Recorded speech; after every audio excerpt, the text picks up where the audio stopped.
Среди исторических памятников города Уфы особое место принадлежит архитектурному ансамблю Первой соборной мечети. На территории комплекса находится резиденция муфтия Центрального духовного управления мусульман России. Какова причина возникновения этого религиозного учреждения? Чтобы ответить на этот вопрос, нужно обратиться к историческому прошлому Башкортостана.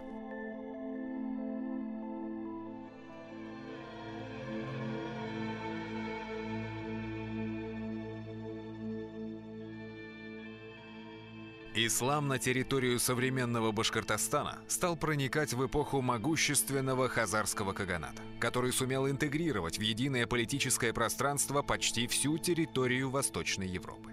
Это обстоятельство имело огромное значение для беспрепятственного распространения различных религиозных учений.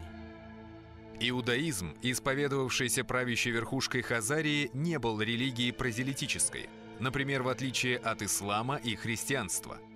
Вера Христова двигалась вдоль водного пути из варяг в греки по западной части каганата, проникая из Византии в Крым и далее на Русь. Ислам завоевывал души своих последователей на востоке хазарских провинций, в том числе в Башкирии. Он также распространялся водными маршрутами. Арабо-сицилийский географ XII века Мухаммад Аль-Идриси пишет, что жители башкирского города Нимджан на судах спускались вниз по реке Урал, выходили в Каспийское море, а затем, двигаясь вдоль побережья, достигали дельты Волги, где располагалась столица Хазарии, город Итиль, либо шли дальше к южному побережью Каспия в иранскую провинцию Дейлем. С другой стороны, башкиры активно торговали с Хорезмом, где, согласно Аль-Идриси, сбывали добываемую в горах Урала медь и драгоценные камни, а также продукцию своих промыслов – пушнину и соленую осетрину. В прошлом, если верить карте названного географа, границы так называемой «внешней Башкирии» доходили до северных берегов Аральского моря. Таким образом, башкирские купцы были частыми гостями городов Хазарского царства, в которых проживало большое количество мусульман, а также каспийских портов арабского халифата. Благодаря этому шел процесс культурного обмена, а ислам обретал приверженцев среди населения Южного Урала. Известно, что уже в составе посольства Ибн Фадлана к волжским булгарам находился башкир-мусульманин. Однако до решительной победы религии Аллаха было еще далеко. Что касается легенды о сахабах, сподвижниках самого пророка Мухаммеда, якобы принесших ислам в город Булгар, откуда новое учение распространилось по всему Урало-Поволжью, то это не более чем апокриф. Он появился на страницах местной литературы лишь в конце XVIII века для обоснования претензий сторонников булгарской традиции на духовное лидерство в регионе. В VII веке, когда жил пророк и его сахабы, Волжской Булгарии еще не существовало.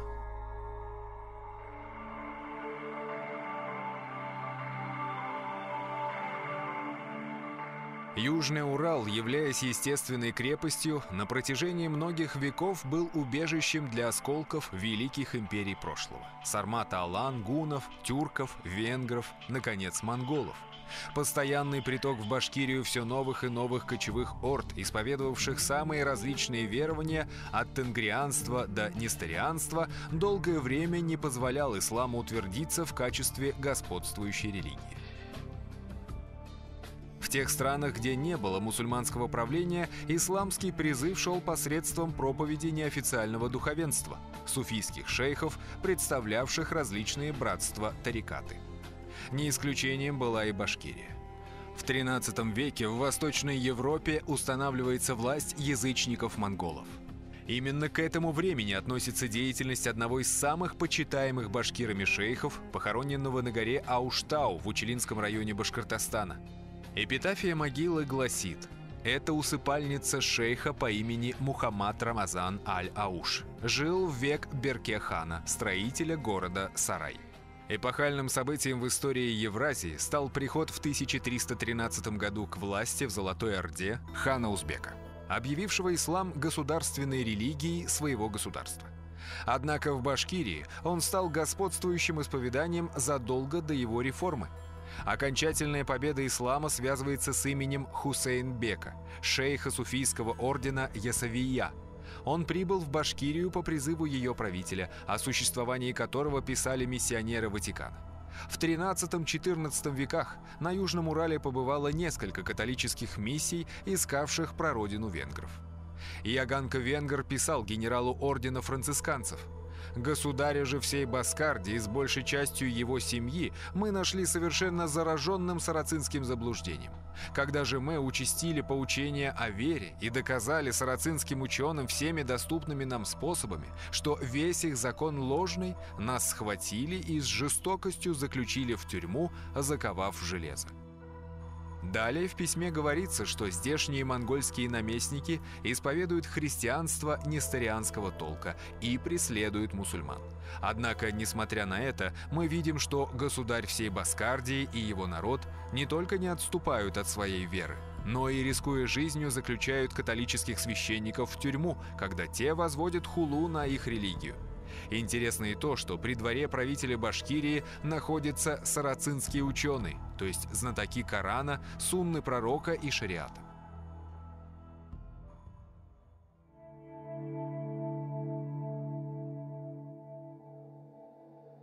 Первым известным истории имамом Башкирии был Хусейн Бек, шейх суфийского братства Ясавия. Данный орден был основан знаменитым Хаджа Ахмедом Ясави, жившим в XII веке. Его прозвище Ясави происходит от названия города Яса, где протекала его деятельность. Ныне это казахский город Туркестан, где и находится грандиозный мавзолей, построенный Тамерланом в его честь. И вот примерно через 150 лет после смерти выдающегося шейха в Башкирию прибывает восприемник его благодати Хусейнбек. Краевед XIX века Руф Игнатьев записал башкирскую легенду, повествующую о том, что этот проповедник не только сделал башкир добрыми мусульманами, но и обратил в ислам множество язычников. После этого Хусейн Бек ходил отсюда в Мекку и, возвратясь, поселился опять на озере Акзират и стал главным имамом во всей Башкирии. После смерти он признан святым, на могиле его будто появился свет, и многие мусульмане стали стекаться на поклонение гробу Хусейнбека. Мавзолей Хусейнбека и по сей день стоит недалеко от райцентра Чешмы. Появление в Башкирии Хусейнбека не осталось незамеченным для современников. Арабский энциклопедист, историк и географ XIV века Шихаб ад-Дин аль-Умари писал: «Страны Сибирь и Чулман прилегают к башкурдам. В стране башкурт есть мусульманский кади, пользующийся почетом. Умари был современником Хусейнбека, поэтому упомянутые им мусульманские кади, то есть судья, вершащий правосудие на основе норм шариата, и Хусейнбек, без сомнения, одно и то же лицо». Хусейнбек представлял собой тот тип мусульманского священнослужителя, который доминировал в Башкортостане вплоть до недавних времен. Он соединял в себе ученость в области мусульманского вероучения, шариата, священного писания и предания с приверженностью науки о мистическом пути богопознания – тасаввуфу, то есть суфизму. В XVII-XIX веках на смену братству Ясавия пришел суфийский орден Накшбандия, основанный уроженцем Бухары Баха ад-Дином Накшбандом. Названный орден сыграл огромную роль в распространении ислама в Зауралье и в Западной Сибири.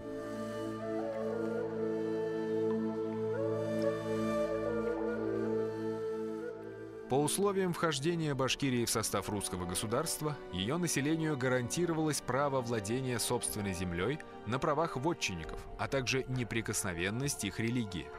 Однако правительство часто нарушало данное обещание. Это вызвало череду башкирских восстаний XVII-XVIII веков, многие из которых принимали форму джихада. Репрессивная политика по отношению к исламу достигала пиковых точек в правлении Алексея Михайловича, Петра I, Елизаветы Петровны, которая, например, издала указ о разрушении всех мечетей на территории Казанской губернии. Однако башкирские восстания всякий раз заставляли правительство смягчать религиозную политику. На территории Башкирии власти осторожничали и не позволяли себе радикальных методов подавления инаковерия. Именно поэтому центр религиозной жизни мусульман внутренней России постепенно сместился именно туда. Десятки тысяч мусульман Казанской и других губерний переселялись на Южный Урал, спасаясь от гонений. Так продолжалось 200 лет, вплоть до правления Екатерины II. Являясь сторонницей политики просвещенного абсолютизма, она понимала порочность существующего положения. Поэтому в 1773 году выходит в свет Синодский указ о терпимости всех вероисповеданий, запрещавший архиереям вмешиваться в дела иных конфессий, чтобы, как писалось в документе, между подданными ея императорского величества не могло быть никакого разногласия, а паче между ими любовь, тишина и согласие царствовало.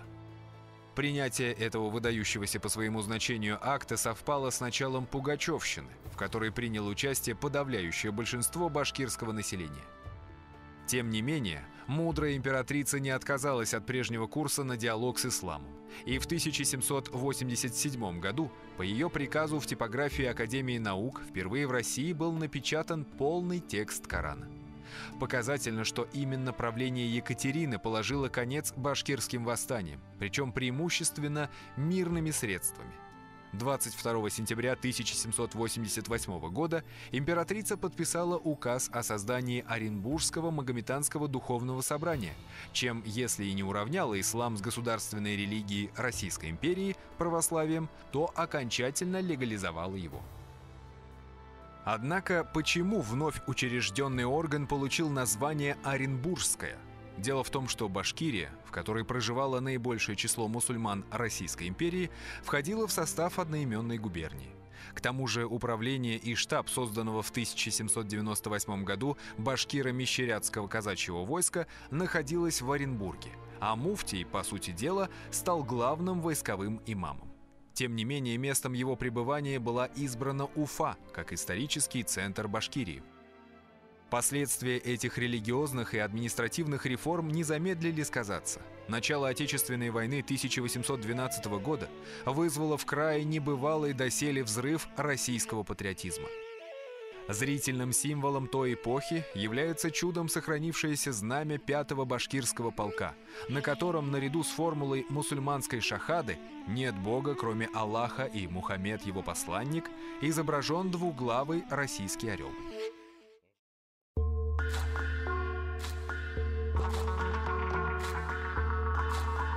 Конечно, учреждение муфтията было продиктовано не одними прекраснодушными порывами.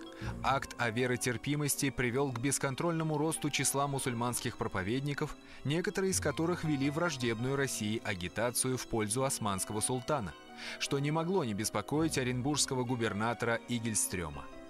Именно он стал автором проекта создания Магометанского духовного собрания, в задачу которого входило централизованное управление мусульманским духовенством. Выдавая лицензии на замещение должностей ахунов, кадиев, мул, мударисов и муэдзинов лояльным к правительству лицам, муфтият имел возможность нейтрализации проповедников сомнительных идей. С этой задачей он успешно справлялся вплоть до последних времен. Легализация ислама и возведение его в статус одного из официальных вероисповеданий резко снизило градус конфликтности внутри страны. В конце концов, даже лидер движения горцев Кавказа, имам Шамиль, познакомившись с положением дел мусульман империи, выразил сожаление относительно своего упорного сопротивления России в годы Кавказской войны. В сознание мусульманских народов постепенно вошла мысль, что под скипетром одной монархии могут спокойно уживаться люди различных религий, если их права гарантированы законом. Наглядным примером реализации этой идеи стали межконфессиональные отношения, сложившиеся в Башкирии, в которой многие стороны жизни и быта мусульман, башкир, мишарий и типтярий, регулировались нормами шариата. Государство не вторгалось в сферы семейно-брачных и наследственных отношений, а также в регулирование культовых правил и мусульманских обрядов. Роль муфтията в этих областях гражданских и религиозных отношений была ведущей. Несомненно, его заслуга и в становлении системы образования. С конца XVIII века до середины XIX число мусульманских школ, медресе, увеличилось в 6 раз и достигло 600. А в них училось более 20 тысяч учащихся. По уровню грамотности мусульмане Башкирии опережали общероссийские показатели. Такие знаменитые медресе, как уфимские Алия и Усмания, а также Троицкая Расулия, стали крупнейшими центрами формирования национальной интеллигенции. Многие муфтии, особенно такие, как Алимджан Баруди, Ризаиддин Фахриддин, Абдрахман Расули, были известными учеными и богословами, обладающими большим религиозным авторитетом. В период советской власти деятельность муфтията неуклонно сужалась и вскоре свелась к простому богослужению в стенах первой Уфимской соборной мечети. В постперестроечное время духовное управление мусульман европейской части и Сибири восстановилось уже не во всей широте своей прежней религиозной юрисдикции, что было связано в первую очередь с процессами дезинтеграции, протекавшими на всем постсоветском пространстве. Тем не менее, Уфа по-прежнему является одним из основных центров российского ислама. Богатая история, а также традиции, уходящие своими корнями вглубь столетий, делают ее полюсом притяжения для миллионов мусульман Российской Федерации.